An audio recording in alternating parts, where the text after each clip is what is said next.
మానవుడు తన తల్లిని గుర్తించాడు కానీ తన తల్లి గర్భంలో తనను అందంగా తయారు చేసిన ఆ సృష్టికర్తను మాత్రం గుర్తించనే లేదు.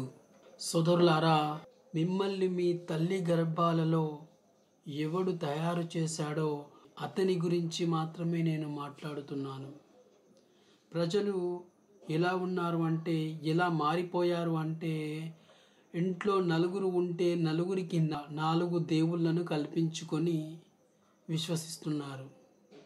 అసలు మనిషికో దేవుడు, జిల్లాకో కొన్ని వందల దేవుళ్ళు, రాష్ట్రానికి కొన్ని లక్షల కోట్ల దేవుళ్ళు ఉన్నాయా?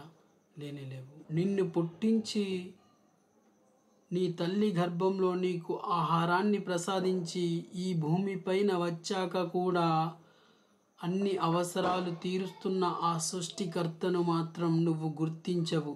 ఆయనే నీకోసం పైనుంచి వర్షాన్ని కురిపించి, టెంకను చీల్చి, పంటను మొలికింపచేసి, నీకు కావలసిన ధాన్యాలను, ఆహార పదార్థాలను, పండ్లు ఫలాలను పండించి నీ ఆకలిని తీరుస్తూ నీకు ఉపాధిని కల్పిస్తున్నాడు.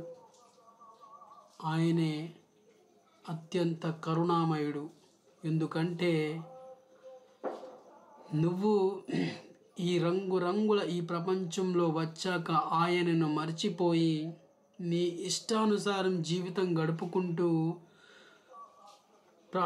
తాత్కాలికమైన ఈ ప్రాపంచిక సుఖాలను, భోగ్యాలను జుర్రుకుంటూ, ఒకరిని ముంచుతూ, దోపిడీ చేస్తూ, అహంకారంతో విర్రవీగుతూ బతుకుతున్నావు. అయినప్పటికీ కూడా ఆయన నీకు ఆహారాన్ని, భార్య బిడ్డలని, అన్ని రకాల సౌకర్యాలను, నీకు ఆరోగ్యాన్ని ప్రసాదిస్తున్నాడు. నీ విధి వ్రాతలో నీకు మరణం ఎప్పుడు రాసి ఉందో అప్పటి వరకు మాత్రమే. ఆ సమయం ఎప్పుడైతే వస్తుందో అప్పుడు ఒక్క క్షణం అటు జరగడం కానీ, ఒక్క క్షణం ఇటు జరగడం కానీ అసలు జరగదు.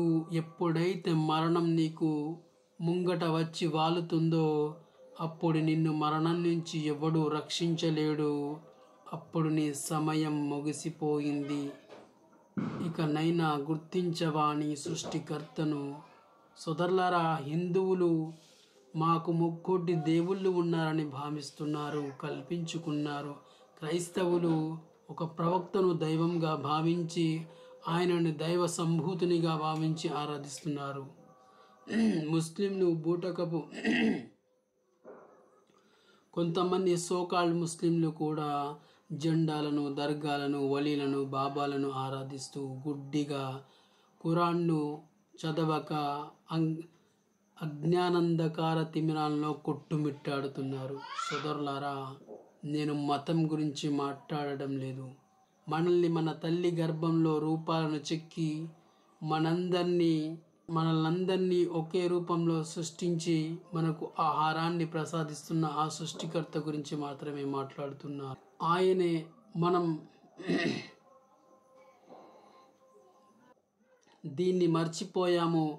ఒకడిది ఒకడు లాక్కుంటూ, ఒకడిది ఒకడు ముంచుకుంటూ, దేన్నైనా ఎలాగైనా సంపాదించుకుంటూ, అక్రమాలకు ఒడిగొడుతూ, ధనంని పోగేస్తూ ఈ ప్రాపంచిక జీవితంలో మునిగిపోయావు.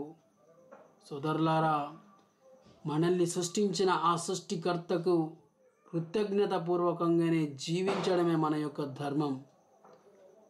అలాగని డబ్బులు సంపాదించడం తప్పు అని నేను అనడం లేదు. డబ్బులు నువ్వెన్నైనా సంపాదించవచ్చు. హలాల్ మార్గం, ధర్మసమ్మతంగా సంపాదించు, ఒకటిది లాక్కోకు. సోదరులారా, మనమంతా మనల్ని పుట్టించిన ఆ సృష్టికర్తను గుర్తించడమే మన యొక్క ధర్మం, మన యొక్క కర్తవ్యం. ఆయనే కదా నిన్ను ఆయనే కదా నిన్ను ఒక నీటి బిందువుతో ఆయనే కదా నిన్ను చిన్న నీటి బిందువుతో అత్యంత అద్భుతమైన ఆకారాన్ని, అద్భుతమైన అందమైన రూపాన్ని చెక్కాడు. సోదరులారా, అల్లా అంటే మీకు నచ్చదు, అల్లా అనే పదం వింటే మీకు నచ్చదు, ముస్లింలన్నా నచ్చదు. ఎవడో తప్పు చేశాడని పూర్తి ముస్లింకి అంట కట్టడం సరైనది కాదు.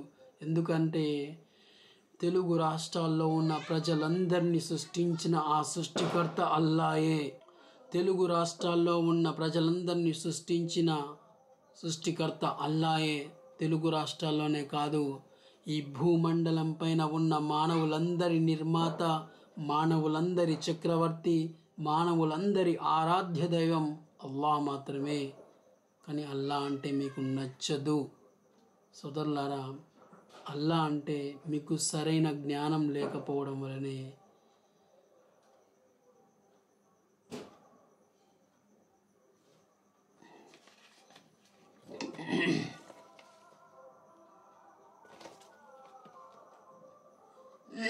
సరైన జ్ఞానం లేకపోవడం వలనే మీరు తెలుసుకోలేకపోతున్నారు.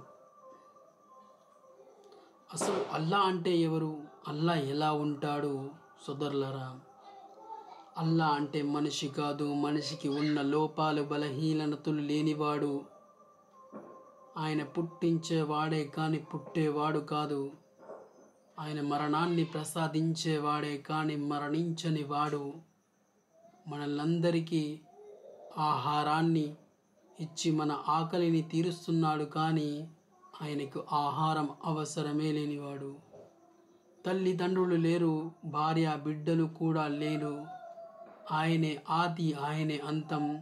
ఆయనకు పూర్వం ఎవరూ లేరు, ఆయన తర్వాత ఇంకెవరు ఉండబోరు. ఆయనే అల్లాహ్. ఆయనే మనల్ని ఒకే స్త్రీ పురుష జంట ద్వారా